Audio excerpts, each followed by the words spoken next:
Hi friends, welcome to TNPSC study point. இப்போ நம்ம பார்க்க போகிறது என்ன அப்படின்னா, ஒரு முக்கியமான ஒரு அப்டேட் வந்து டிஎன்பிஎஸ்சி சைட்லேருந்து வந்திருக்கு. அது என்ன அப்படின்னா, TNPSC group 2 and group 2A exam, அந்த எக்ஸாமோட பேட்டர்னை வந்து மாற்றிருக்காங்க.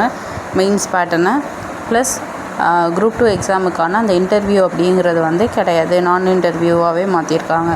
ப்ளஸ் இந்த குரூப் 2 அண்ட் குரூப் 2A எக்ஸாமை 2 எக்ஸாமாக பிரிச்சுருக்காங்க. ரெண்டுத்துக்கும் ப்ரிலிமினரி எக்ஸாம் வந்து ஒரே எக்ஸாமாகவும், மெயின்ஸ் எக்ஸாம் அதை வந்து தனித்தனியாகவும் பிரிச்சுருக்காங்க. ஸோ இப்போ இந்த குரூப் 2 எக்ஸாமுக்கு ப்ரிப்பேர் பண்ணுறவங்க டிஸ்கிரிப்டிவ் டைப்பாக எழுதுகிற மாதிரியும், குரூப் 2A எக்ஸாமுக்கு மெயின்ஸ் எக்ஸாம் வந்து அப்ஜெக்டிவ் டைப்பாக ஆப்ஷனை வச்சு கிளியர் பண்ணுற மாதிரியும் பேட்டர்னை மாற்றிருக்காங்க. ஸோ இது ஒரு பெரிய அப்டேட்டு ஃப்ரம் டிஎன்பிஎஸ்சி. இது வந்து நேற்று நியூஸில் வந்தது.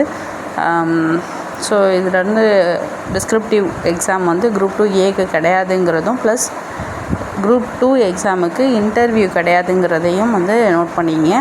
ப்ளஸ் அதுக்கான சிலபஸ் எல்லாத்தையும் பார்த்தீங்க.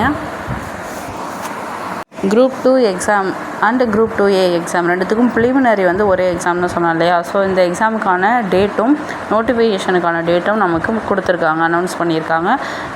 நோட்டிஃபிகேஷனுக்கான டேட் வந்து ஜூன் 28. அதே மாதிரி ப்ரிலிமினரிக்கான அந்த எக்ஸாம் டேட் வந்து செப்டம்பர் 28. ஸோ செப்டம்பர் 28 வந்து குரூப் 2 அண்ட் குரூப் 2Aக்கான ஃபஸ்ட் லெவல் ப்ரிலிமினரி எக்ஸாம் வந்து நடக்கும். ஸோ அதுக்கெல்லாம் ப்ரிப்பேர் பண்ணிங்க. தேங்க்யூ.